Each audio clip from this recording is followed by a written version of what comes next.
Alright, testing, testing.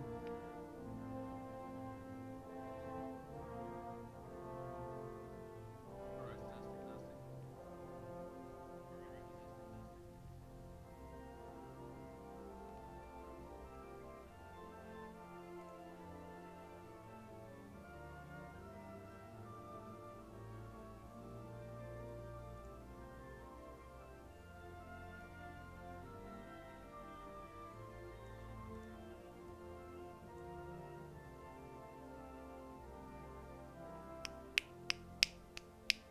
Test, test, test.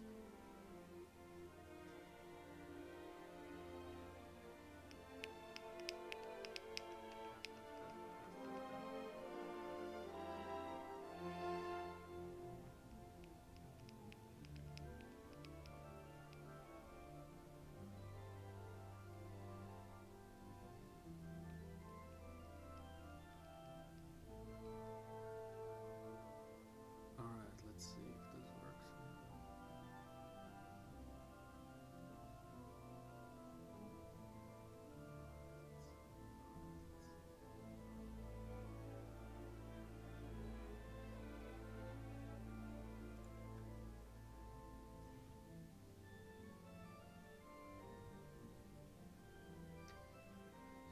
Sorry guys, just trying to set up the audio. Check that as well.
Alright, testing, testing.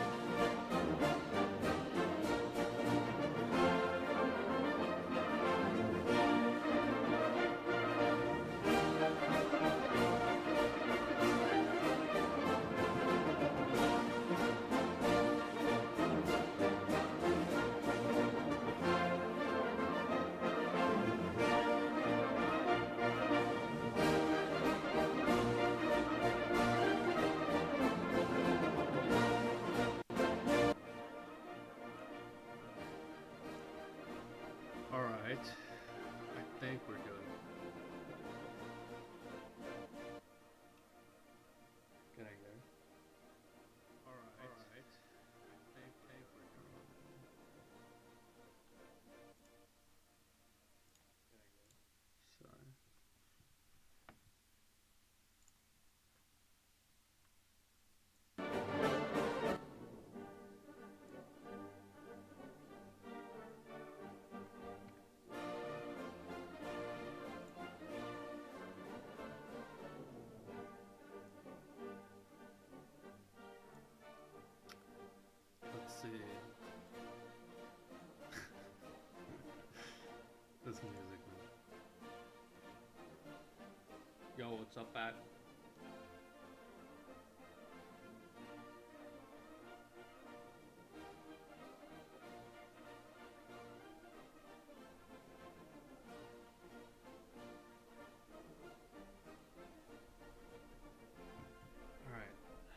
set the tone here.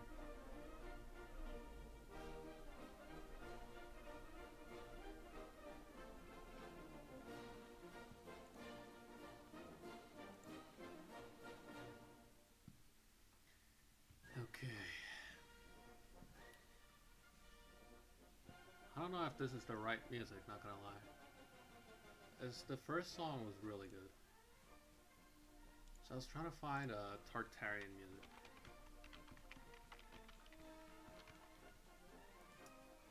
There was one really sick one.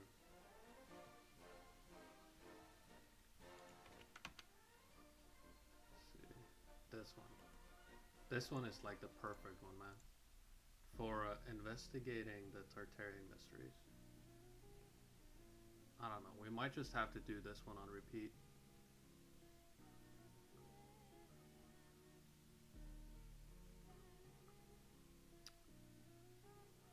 Maybe we'll just get some... Maybe this will transition into some sick algorithms. Let's see. But alright.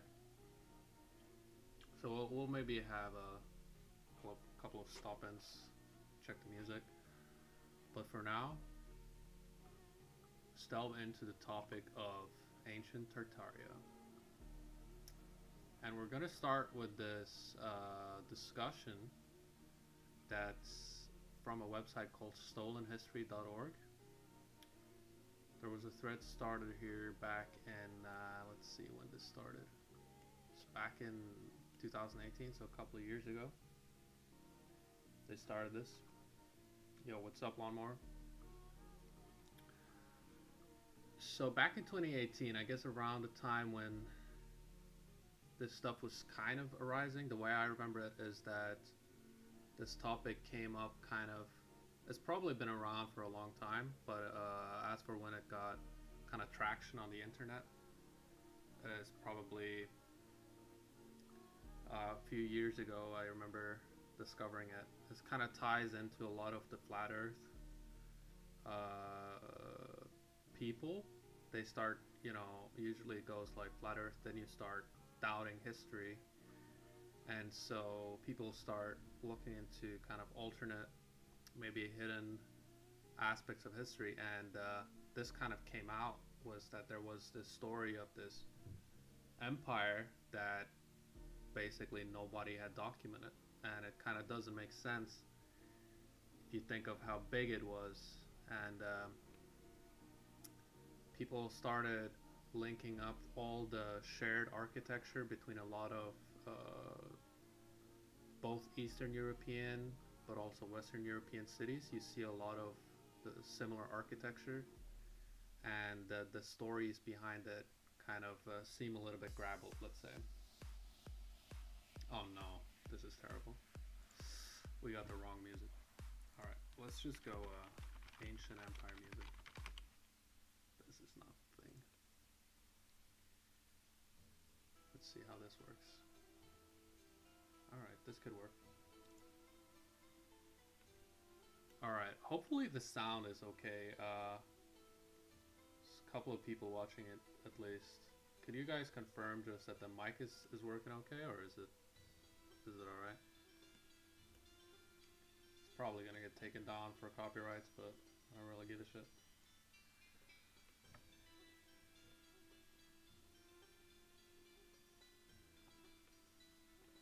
I'm still scrubbing around when it comes to the stream life, but hopefully the sound is okay. Do a quick sound check here. Looks good on my end.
Yo, Lawnmower, can you hear me or no? Does it sound okay?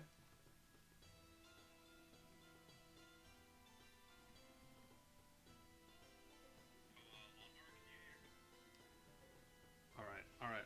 I just confirmed this on my own, so never mind. So anyway, I actually wanted to dive into this topic because I'm not super well versed in it, and I think this article is pretty good introduction.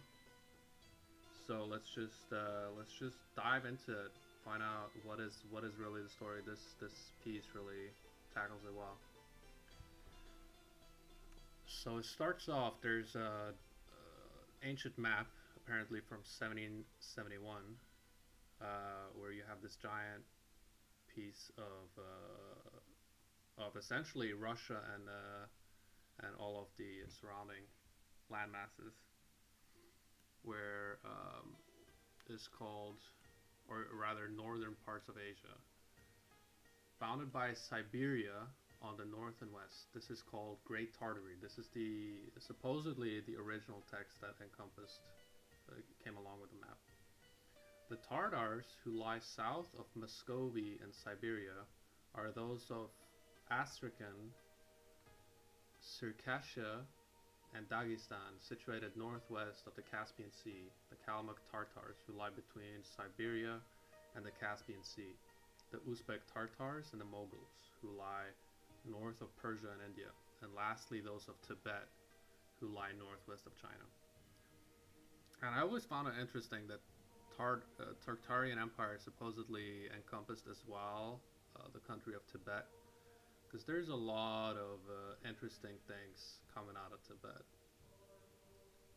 Like they were onto some woke shit, in my opinion, with the whole kind of the way they structured their society. But they kind of got trashed from the Chinese invasion. But it's a different story. But I have delved into some of the Tibetan stories, and it's really interesting. And you can see the kind of train of thought really following a lot of Western ideas, but it just kind of got buried.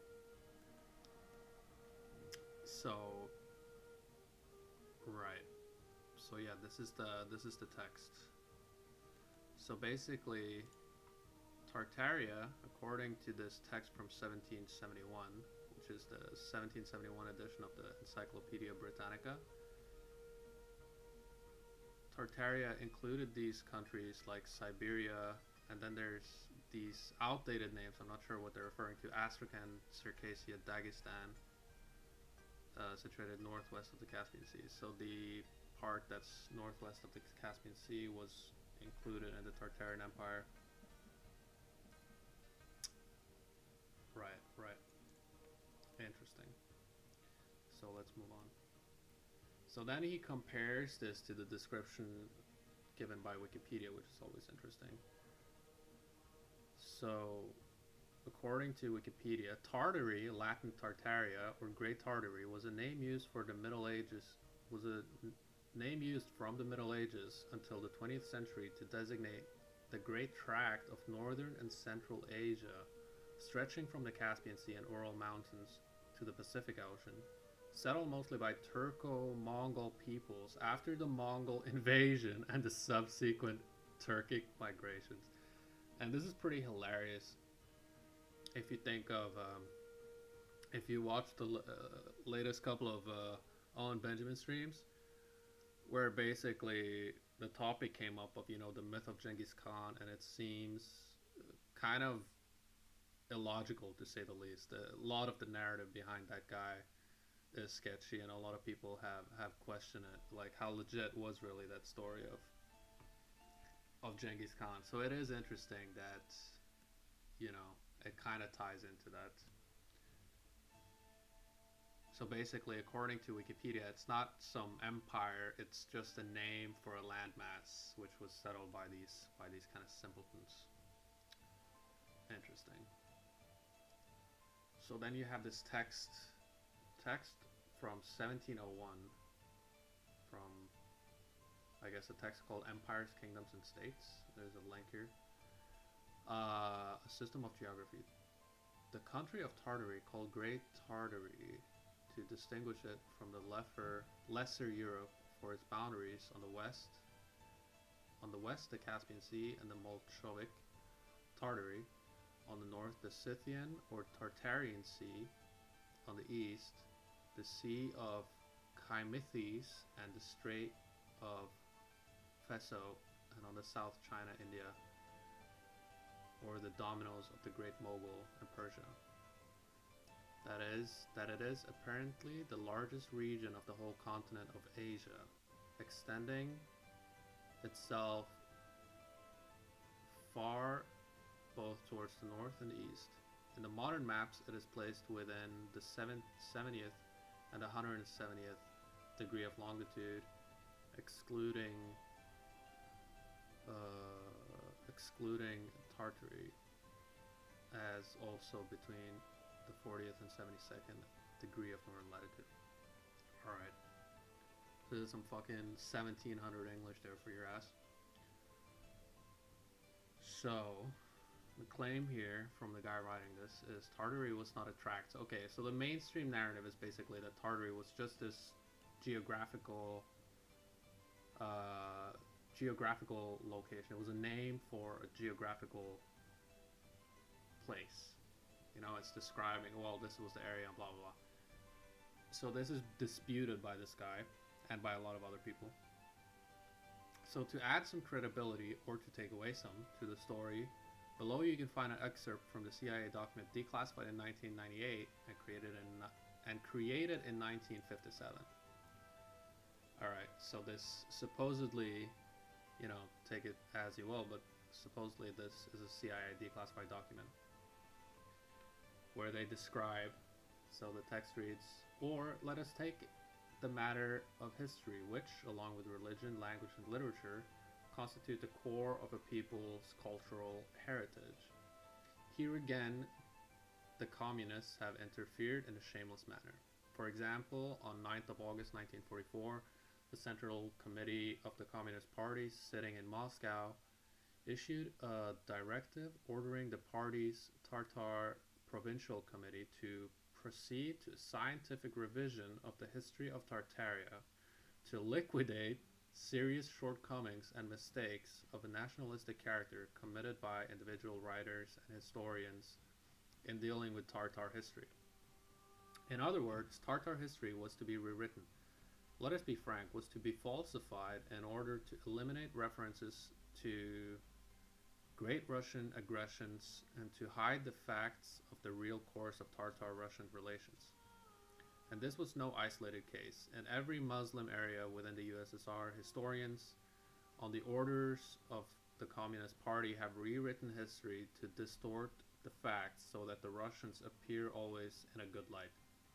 Needless to say, histories which present the facts truthfully have been withdrawn and destroyed so that the present and future generations of Muslims are forever denied the chance of learning the true facts of their nation's past. Right, so this is really interesting. I mean, whether it be a real document or not, what they're saying here, you know, it points to an interesting thing, which is that obviously if you want to create a structured narrative in the present, a really efficient way to do that would be to rewrite someone's past. And this is kind of at the core of why people are disputing it right now, because, you know, we know about a lot of these lies, like people are disputing a lot of the narratives about our history. And so basically here you have, you know, the CIA claiming that, well, the Communist Party in Russia, they just rewrote their history. Well, it kind of is a little bit of a case of, you know, it takes one to know, and I think we're probably both sides of the conflict will utilize the same weapon because it's so efficient. I mean, we know that even, you know, in the West, there's the story, even you don't even have to go far back when it comes to the Second World War, is extreme, you know, doubts. And you know that shit was falsified back then from both sides. So it's interesting. I mean, the CIA's claim is basically that the entire story of Tartaria was just a historical fiction created to kind of fuel this sense of nationalistic pride, right? But then again, you know, the CIA was on the side of demonizing Russia for all intents and purposes, and so it could be a case of they're just biased. So there's a lot of different ways that this could have really occurred, right? It could be that, you know, there are genuine people who actually discovered that shit. There's like history that's been buried, and they wanna bring it back up or reinvestigate it. Similar to how Hitler, you know, started diving into all of this esoteric shit allegedly, and like find out about the Vril Society and all this shit. But yeah, it's weird. It's because it's kind of like the CIA doesn't really have much credence here, but nor does the Communist Party. Right. So let's go on. All right. So on to everyone's favorite serial rapist. Today we have certain appearance related stereotypes. I think we are very much off here. It looks like Tartary was multi-religious and multicultural. Well, I don't know about that. One of the reasons I think so is the tremendous disparity between what leaders like Genghis Khan, Batu Khan, Timur, and aka Tamerlane looked like to the contemporary artists versus the appearance attributed to them today. Right, so this is kind of I actually didn't expect that this would tie into Genghis Khan so early, but it is funny. Right, so this is how Genghis Khan is depicted, right? So this is Genghis Khan, this is some other guy, Batu Khan, this is another guy, Timur. But in the 15th to the 18th century, they looked like this. So Genghis Khan was, I mean, I don't know what to call this guy. This guy just looks fucking weird. Not gonna lie. But yeah, this is definitely a different look. And with his wife, I mean, his wife doesn't look very Mongolian. Interesting. It looks kind of like, more like, I don't know, Siberian or Russian traditional clothing, in a way.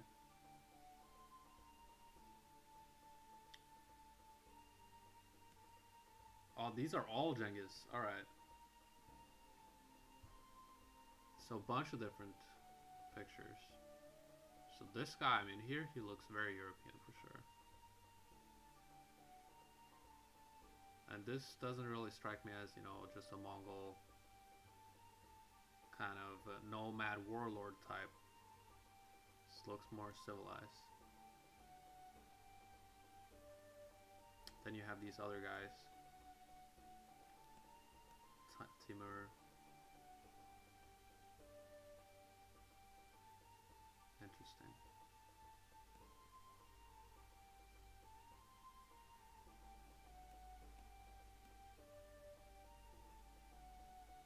Tamerlane the Great.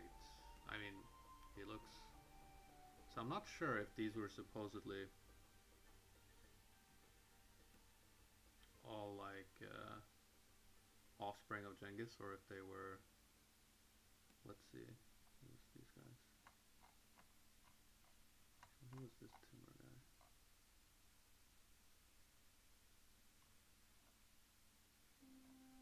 Alright, let's see if it talks about it here.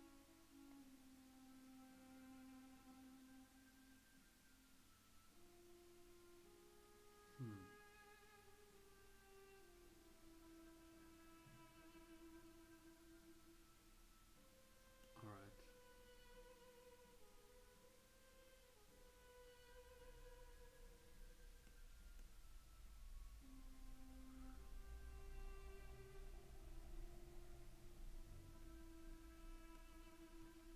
other reason why I think so this is the guy writing. The other reason why I think Tartary had to be multi-religious and multicultural. I don't know why he's using this lingo. And this sounds like a little bit of a brainwash individuals. Is its vastness during various moments in time. For example, in 1652, Tartary appears to have control over North America. Interesting. So, okay, you can see this potentially being just another power fantasy from the Russian communists. I'm definitely not going to exclude that. It wouldn't be the craziest thing I've heard. But let's see. Let's see, can we get this? Get a larger look at this. So this is the map. Alright.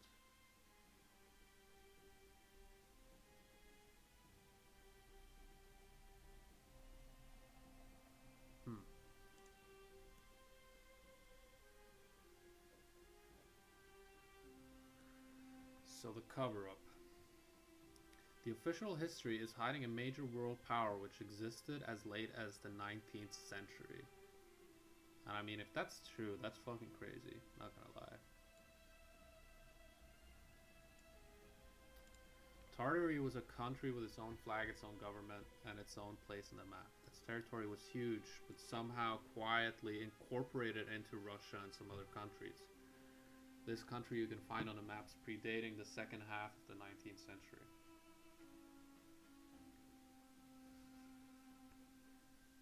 So I mean, this is pretty interesting statistics though. So this is a diagram of books which talk about Tartaria. I mean, that's just weird. You could chalk it up to, well, people changed their language over time, and you know, maybe people started talking about Europe and Eastern Europe. But still, man, I guess weird. And it's not like you know, like, why would it suddenly just come up now? It's not like, well, you know, oh, the Russians are invading the internet. I mean, who the fuck knows? But I don't think that's the case. This is just weird though. I mean, look at the timeline here.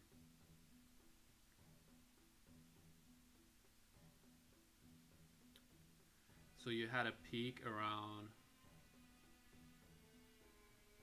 like before 1750.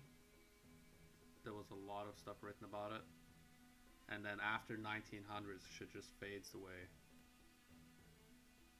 So that's pretty interesting.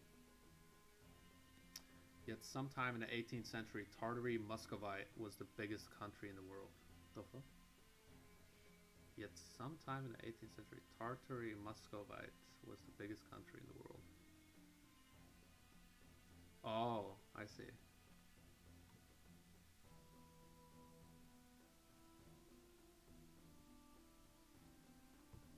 Right.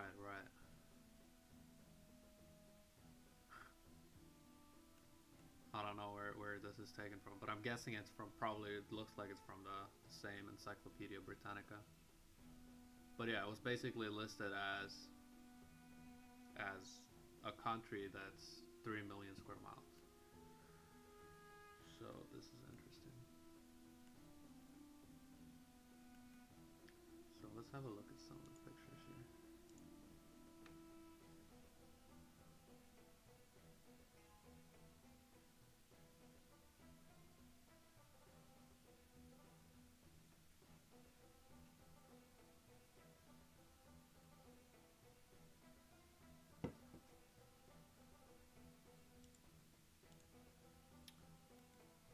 I just love these big maps, man.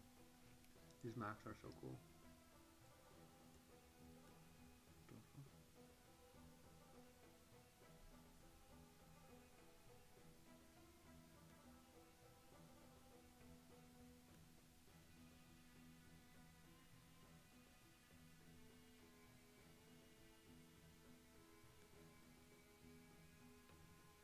So it encompassed. All right. So I guess this red part is Tartarian.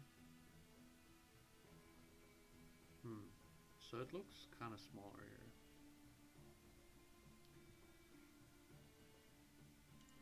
Interesting.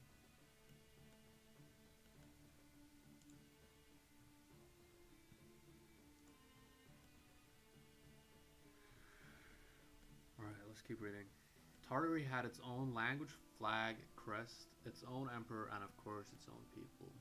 The language. This is some kind of old news article, it looks like. Let's have a look.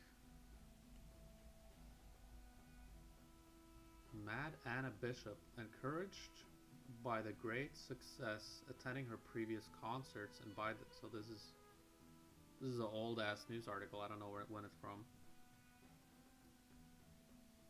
Headline is a new feature. Mad Anna Bishop, encouraged by the great success attending her previous concerts and by the desire of many families and musical amateurs, will have the honor of giving the second last grand musical festival at blah blah blah. There's some kind of announcement of a concert to appear in grand mythological scene as the goddess of liberty. Blah blah blah. Madame Bishop will also, by desire, sing her favorite ballads.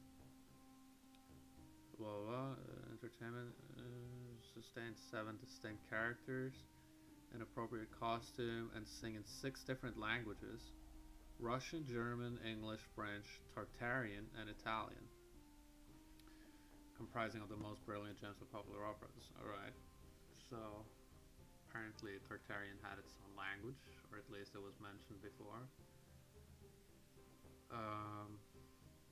There's another piece. Their characters are of such nature that they are equally legible backwards or forwards. The fuck? Like, what the fuck? To explain myself, if a Tartar presents you an open book and you read it, and you read in it leisurely, another person who only sees the letters, the wrong and upwards, shall read faster than you and overtake you when you hesitate. Wherefore it is impossible to write anything in the Tartarian language. But those in the same room who are anyway within view of the writing may overlook you, and especially if your characters are large. What? Says it. Wait, so.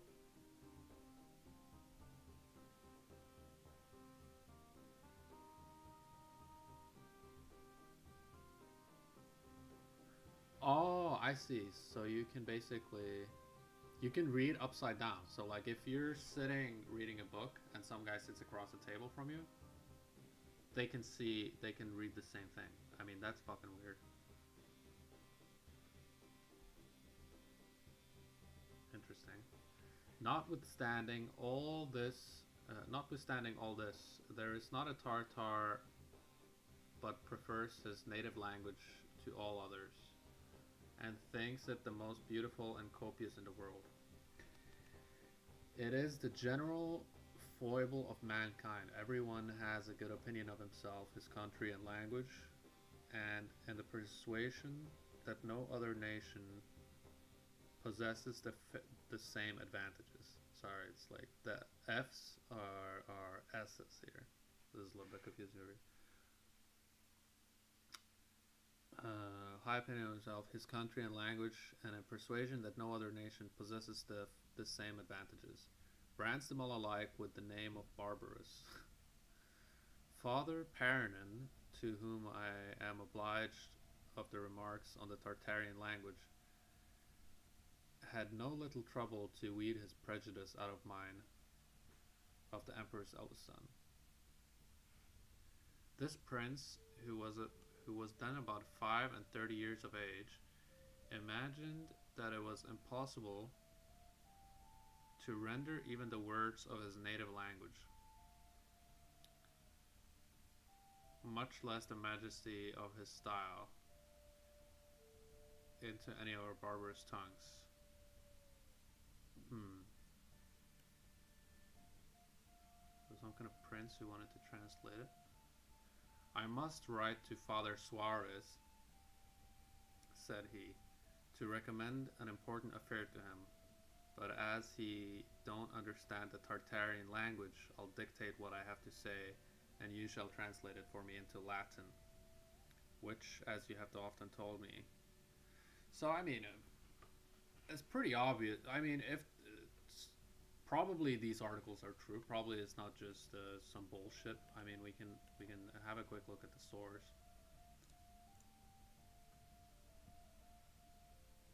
But these are texts from newspapers, Washington D.C., February 13th, 1849. They're talking about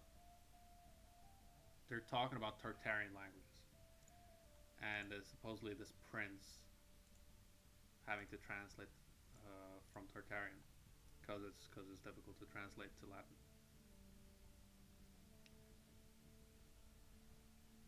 So the Wikipedia story, the mainstream narrative definitely doesn't make much sense. Where supposedly, it's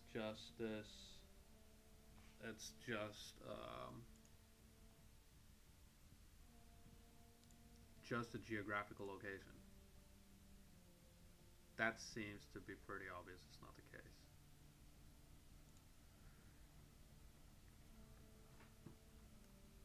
The kings of Tartary, but take into account could be a case of the old Russian hackers wanting to turn everyone communist. All right, let's check out the kings of Tartary. And again, this is like a scrub level article. I think this is not. This guy did some research, but this was like the first hit in DuckDuckGo. So take it with a grain of salt. But I mean, this guy has done some pretty good research, so I kind of respect his work. So let's have a look at the kings of Tartary, genealogy of the former Tartar emperors. Magnus Tartarus Borham. I don't know what the fuck this is. Oh, Magnus Tartarus, probably king of Tardans. Interesting. So this.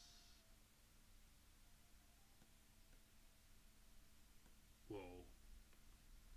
So here we go. I mean, this is the legendary rapist Genghis Khan's descendants.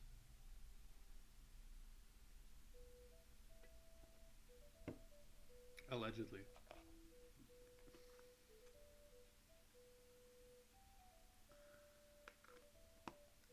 I mean, I'm just like.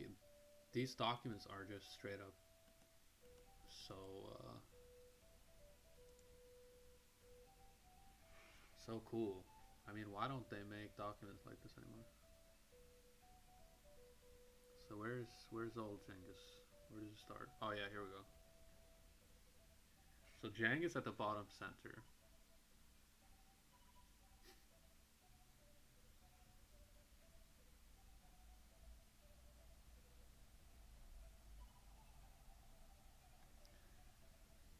So I mean, this is I guess this doesn't take into account. This is the descendants, the emperor descendants, like the successors of his empire.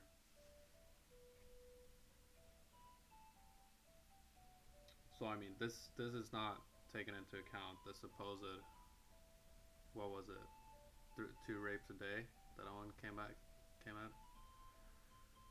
That was the conclusion. Was it the rape logistics of it all? It would require 2 rapes a day. I agree with him, man. No, but no, that's not a warlord's mentality. Like just purely rape logistically, I mean, it doesn't add up. But oh, sorry. But you got to be able to analyze the logistics of rape. It's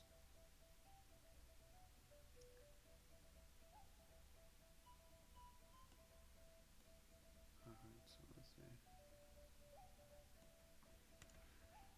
All Alright, so it's interesting.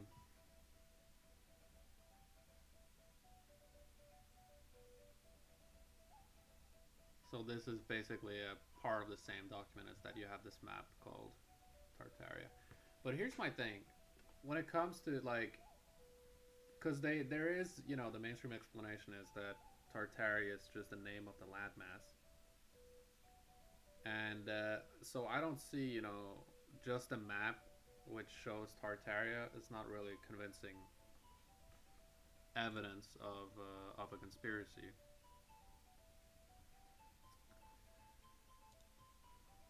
But it's interesting nonetheless. But I just wanted to add that. Alright, so here we go. So the people of Tartary.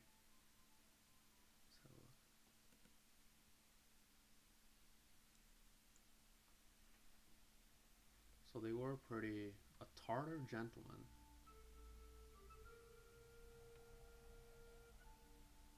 I mean, this is pretty interesting.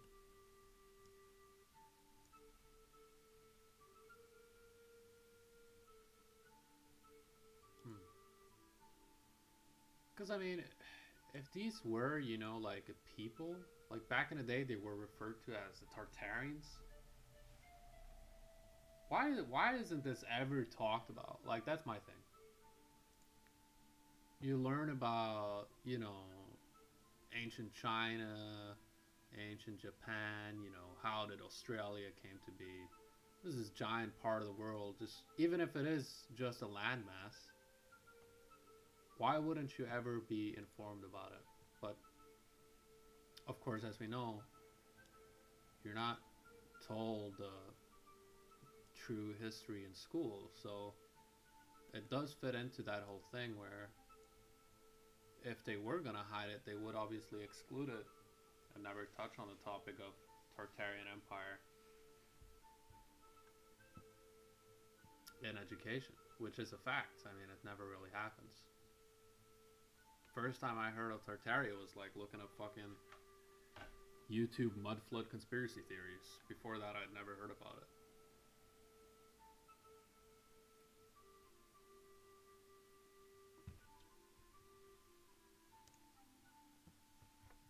Alright, I hope y'all are enjoying this. Let's see. So the flag and crest of Tartary. I don't know, man. I'm more a fan of calling it Tartaria. I think that sounds more badass. Tartary is, you know, it's a little bit, sounds a little bit gay, not gonna lie.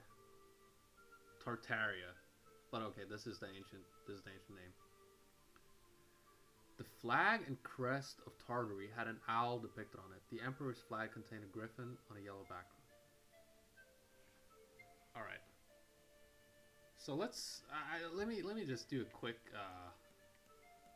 Let's quickly go back to the CIA supposedly declassified document here. So what are they saying?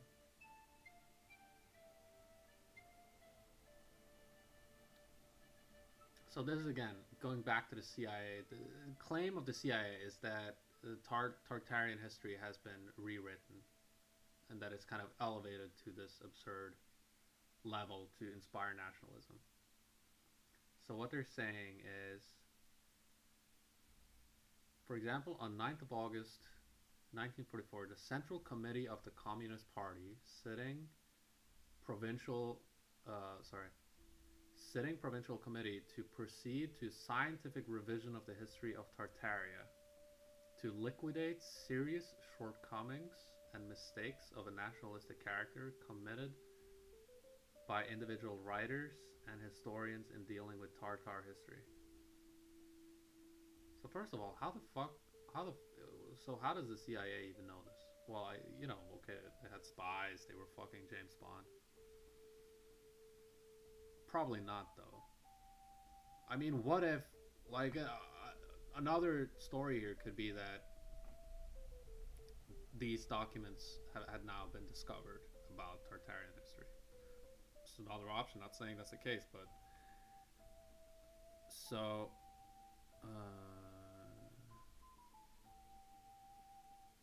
In other words, Tartar history was to be rewritten. Let us be frank, was to be falsified in order to eliminate references to great Russian aggressions and to hide the facts of the real course of Tartar-Russian relations. And this was no isolated case. And then they're basically going on to say that the same thing happened for Muslims.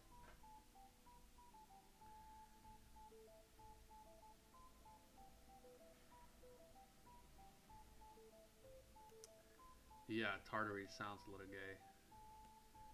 But yeah, I mean the CIA narrative, bro. Because you don't know. That's my thing. It's like you don't know. It could be. I'm not gonna put it past the Russian that they fucking wanted to go and rewrite their history. I wouldn't put it past any of these countries. But bro, this doesn't look like falsified documents. I mean, just like, you know, what are you doing? You're gonna hire a bunch of people to build these fake flags? But I will say the CIA doesn't explicitly say, oh, you know, we deny the existence of Tartaria. It sounds more like they're trying to make Tartaria seem better than it is. But if that was the case, I mean, I know plenty of Russians. It's not like they were somehow convinced by that. They hardly know about the story. So for sure, the CIA is they were grabbing. Let's be real. They were grabbing at the time. But you never know. You never know. So anyway, this is the flag and crest. Had an owl depicted on it. The emperor's flag contained a griffin on a yellow background. I mean, it's not very impressive.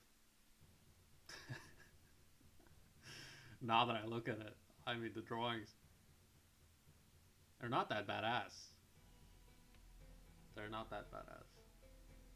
But okay, so this is a kind of a, so this would be like an addition to a document like this. So it's more of a cartographer who's kind of painted it, I would imagine. Interesting. There were multiple publications listing the country of Tartary and its flag and crest. Some of those publications came out as late as 1865.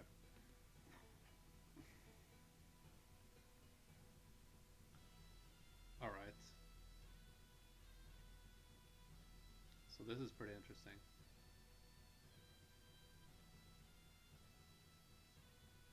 I mean, this is interesting though.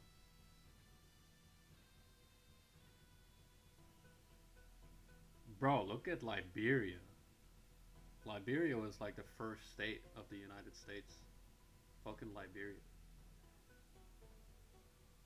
Haiti, bro. If only you knew how bad things would get. All Sam Tripoli's flag. Jerusalem. I mean, I'm just these flags are pretty interesting. Dude, Japan had a weird flag back then.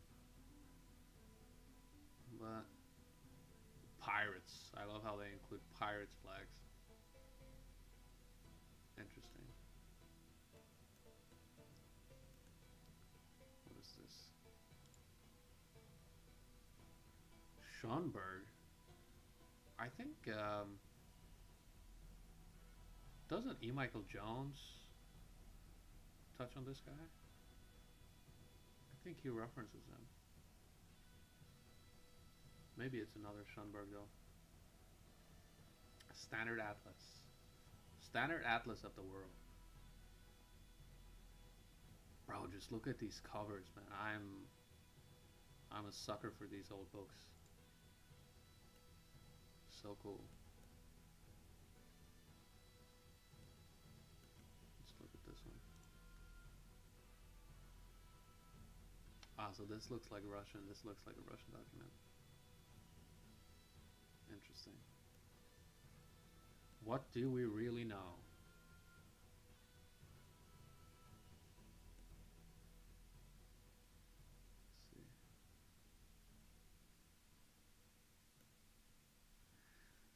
Let's see. It is also worth mentioning that in the British flag table of 1783, there are 3 different flags listed as a flag of the Tsar of Moscow. There is also an imperial flag of Russia as well as multiple naval flags. And all of them were preceded by a flag of the Viceroy of Russia. The Viceroy of Russia. So I guess Viceroy is some kind of title? Viceroy is an official who runs a country, right? Significance of the Viceroy is in the definition of the term. A Viceroy is a regal official. Alright, he goes on to define it, and I already googled it. A Viceroy is a regal official who runs a country, colony, city, province, or subnational state in the name of and as the representative of the monarch of the territory. Right. Our official history will probably say that it was the Tsar of Russia who would appoint a Viceroy of Moscow. I have reasons to doubt that, as the author of the article. Why is the flag of Viceroy of Moscow positioned prior to any other Russian flag? Could it be that the Viceroy of Moscow was superior to its Tsar and was supervising how this Tartarian possession was being run? Interesting. So he's basically claiming that Russia was like a sub part. It was a lower part in the hierarchy.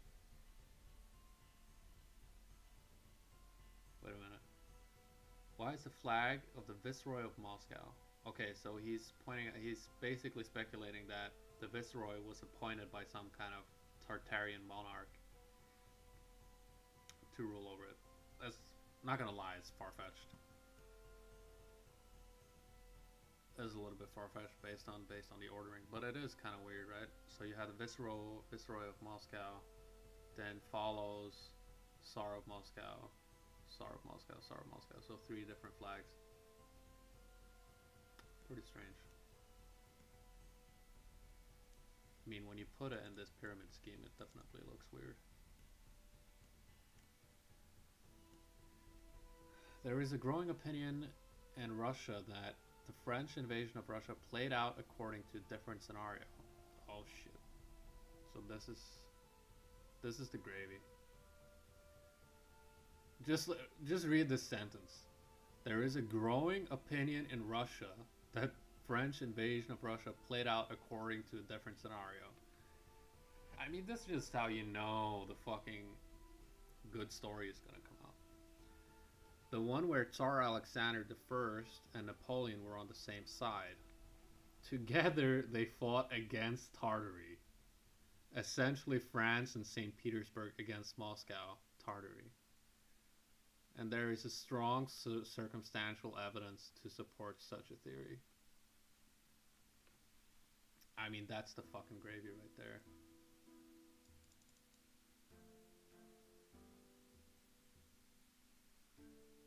And just think of it, right? Like, I always have in the back of my mind, like, what is the mainstream story? Like, there's a reason for the Napoleon story. Like, we were talking about, like, what you're taught, you know, growing up in school. You're taught the story of Napoleon, right? And I just think it's cool that, you know, people are questioning this. So let's look at this.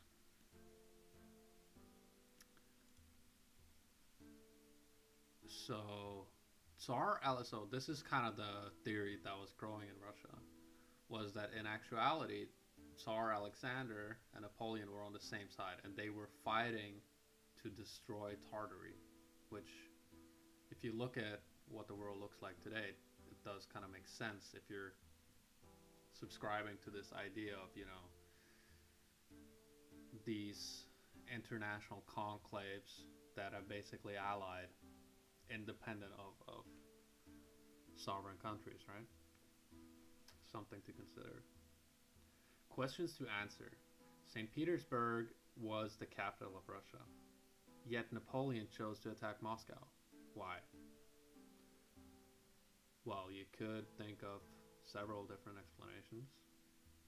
Like, was that the main? Was that where the resources were at? The gold storage? You know? It appears that in 1912 there was a totally different recollection of the events of 1812.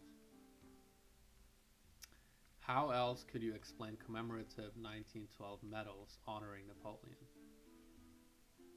Okay.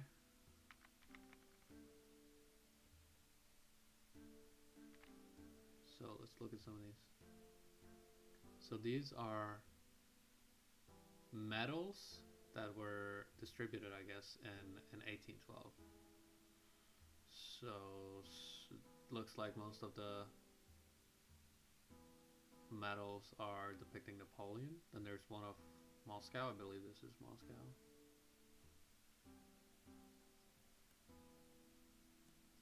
And specifically the one with Alexander the First and Napoleon on the same medal. Interesting. So I guess that's this one. This is yeah. This is one medal. Let me see. Oh, that doesn't work. So basically, you have one medal, and I mean, I can think of why this would be the case. Like, you create a medal of the two people battling against each other, right?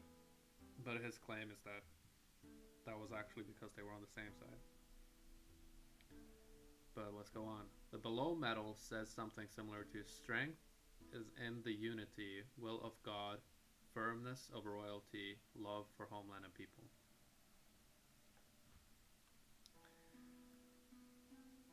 Interesting.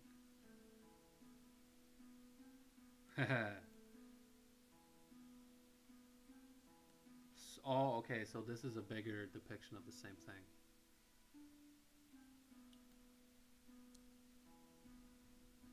So what is the... Alright.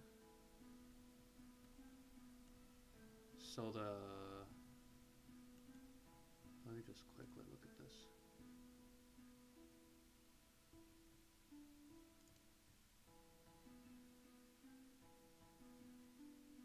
Right, so the mainstream story, I just wanted to confirm. So the mainstream story is that it's Napoleon versus the Tsar, right? Napoleon versus the Tsar.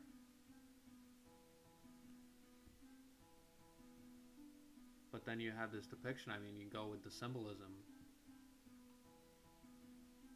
Two wings of the same bird. Why would they use this language? This is Russian, right? So this is shit that doesn't reach the West, first of all. I've never seen I've never seen these documents. The way we're explaining it is Napoleon versus Alexander. But for some reason, you have these statues where the text is, strength is in the unity, will of God, firmness of royalty, love for homeland and people. I agree with the writer here, where this doesn't strike me as a plaque that depicts these two as ultimate enemies, especially if you take into context the actual text.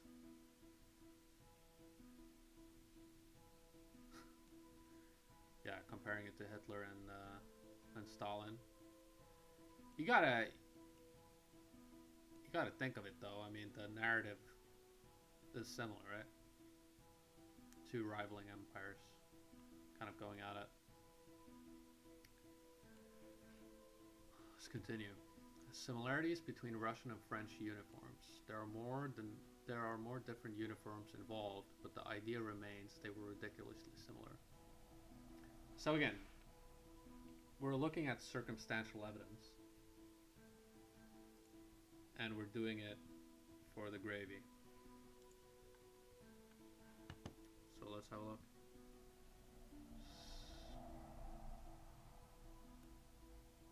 So this is the Russian uniforms, supposedly. And the French one. Well, it is, you got different colors, but yeah, the hats are kind of similar. You can see that.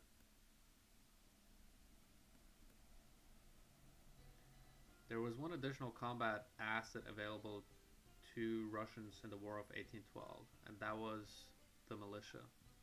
It does appear that the so-called militia was in reality the army of Tartary fighting against Napoleon and Alexander the First. Interesting. Interesting, interesting.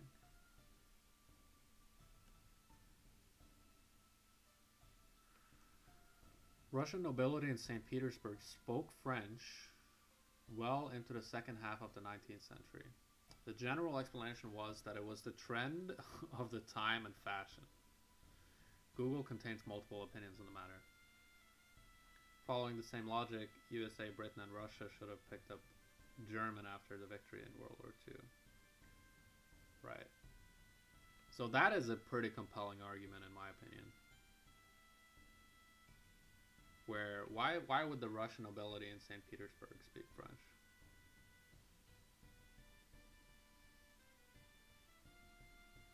That is pretty strange.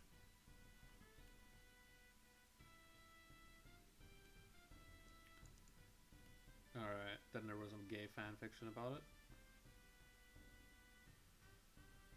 I think this writer is a strange motherfucker. But he has done his research. American Tartary.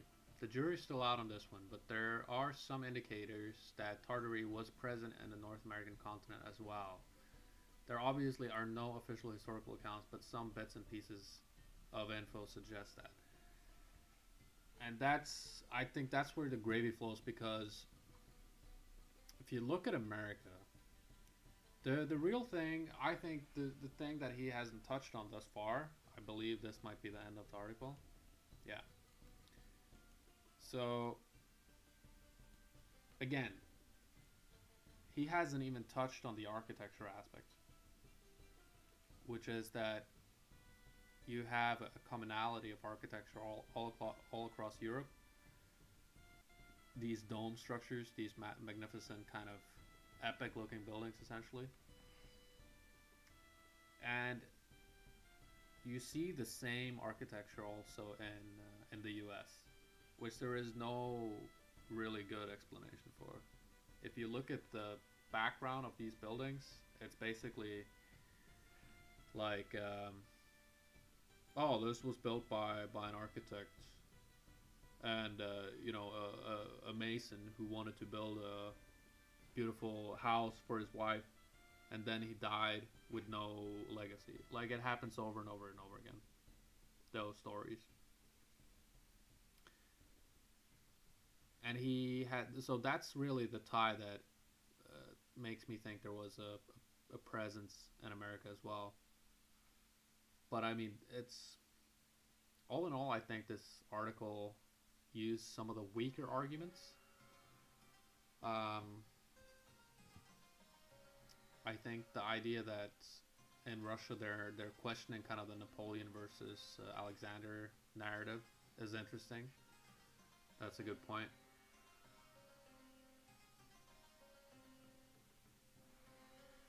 Let's see. So let's read this last thing.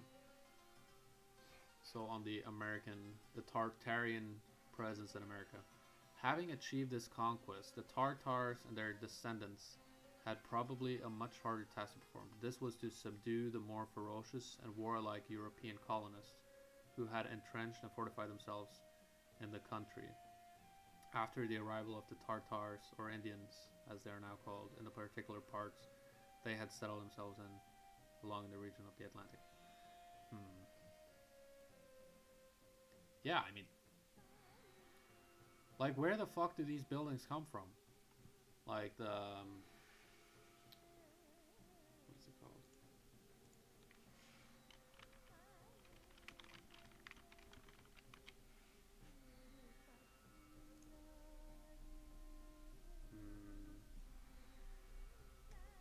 What is it called? The World's Fair, Chicago.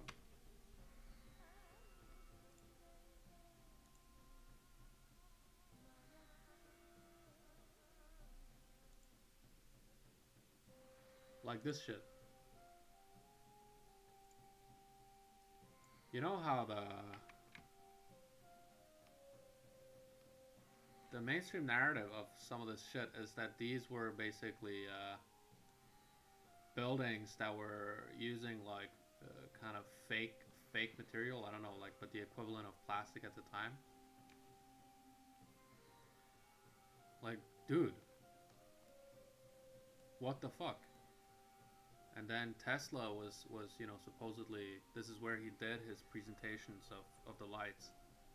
But just look at this shit, man.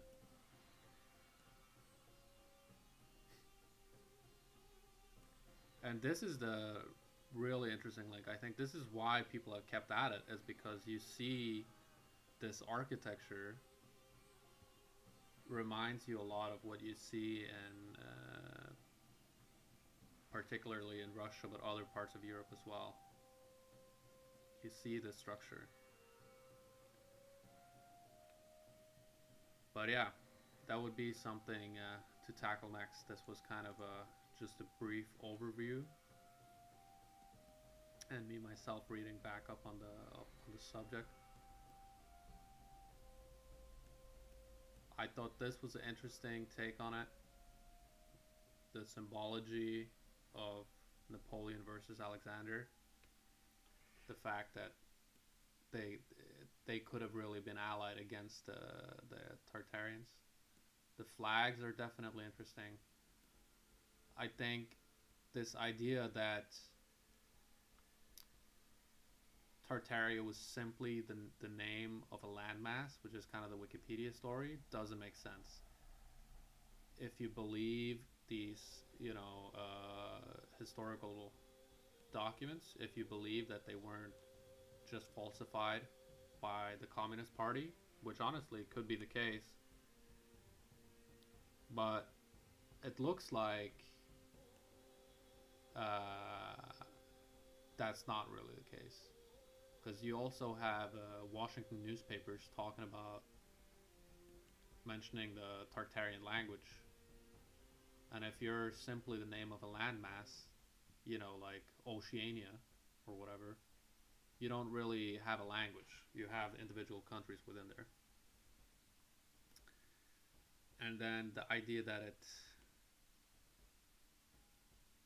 ties into the story of Genghis Khan, which I personally think is graveled. Still have to look more into that though. But just the sheer logistics of the rapes, I mean, it doesn't add up. So it had its own flag, emperor, and people. We saw there were paintings depicting the Tartarians. We had this old document, which I believe is from the Encyclopedia Britannica of the 18th century. You had Tartary listed as a country, and then a country of 3 million square miles. We saw this statistic, which was interesting, that a diagram of how many times Tartary was mentioned in books, and we see that there's a clear downfall after 1850. So this would kind of tie in if you believe that basically the Tartarian Empire was destroyed after the Napoleon Wars at the beginning of 1900s. That this is when it all got dead fucking silent, and then you have a small rise around the time of 9/11. Yo, what's up, Copper? Oh, thanks for the donation.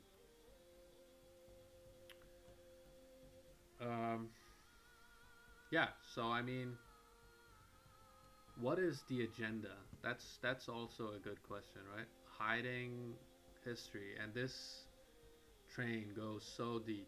I mean,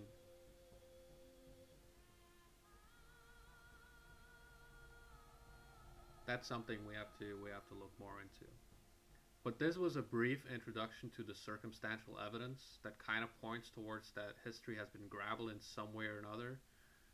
Like if this, you know, if this is the case that you had this country, 300 square miles, had its own emperors, flags, language, Why didn't we hear about it? Like that's kind of the weird thing. And it's not Russia.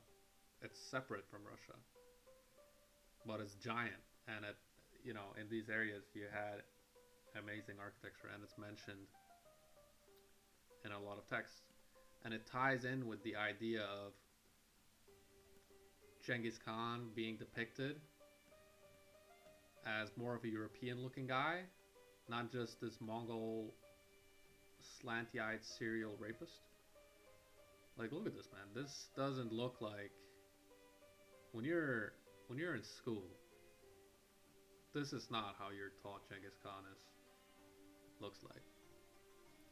But then why did they paint him like this? It's just fucking weird. This is Genghis Khan, This is how everybody knows him.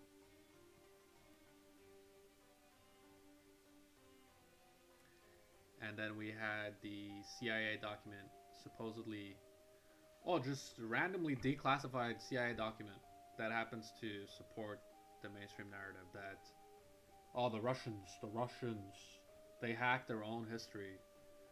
They hacked their own history and falsified it to promote nationalism. Which I will say, I wouldn't put it past them. I think that the Russian governments and the oligarchs lie constantly. And it could be that they falsify their own history. There's even these there's a Russian statistician, like professional guy, works with statistics, and he did statistical analysis of history, and he found that the amount of overlapping stories, so you had like storylines of an emperor or a king, which happened to be identical, so the at which age of their life they went to war, at which age they got married, at which age they died, etc. The amount of duplicates he found when he cross-referenced all historical personalities basically led him to believe that 1,000 years of history were duplicated, so that what the mainstream history is really 1,000 years of history, and then they've basically copied and pasted it with different names. And this is how you end up with stories like people supposedly being peers at the time, but then you read the history and you find out that they didn't even live in the same century. This happens with a lot of the Greek philosophers. You'll read that, like, I don't remember examples on the top of my head, but you have some of these philosophers that supposedly in certain texts have dialogues with each other, but then you read the historical accounts and you see that, how they lived like 100 years apart. Well, how is this possible? Well, this guy's theory is that basically they've stretched out certain parts of history. But anyway, that might be a gravy train to engage in for next time. That's definitely an interesting subject. But it does also link in with this idea of Tartary, because or Tartaria, as I like to call it, because I think Tartary just sounds gay. But yeah, forgot my train of thought. But yeah, it ties into the history of Tartary, because this could match. I mean, because they were basically a dominant empire up until the early 1900s. So who knows what kind of documents they had, the documents. But, the story of them. Maybe there's a huge part of history that's missing from there. So anyway, that's I find that shit interesting. So probably we can dive more into it some other time. But for now, I think this was a good introduction to it. Next time we can dive into the architecture analysis and maybe start looking into the mud flood aspect of it, which is often linked to the Tartarian Empire conspiracy theory, which after all it is. But yeah, I hope you guys enjoyed. Thanks for joining. Bat, Berserker Bear, Lawnmower, Copper Bear. Chatting, yeah, Copper Bear. Check out the replay, man. It's this is kind of a I'm still setting up my streaming setup, so it's still getting there, but I just wanted to dive into this because I love the subject, and I know a lot of people do in this community. So thank you guys for joining, and see you on the next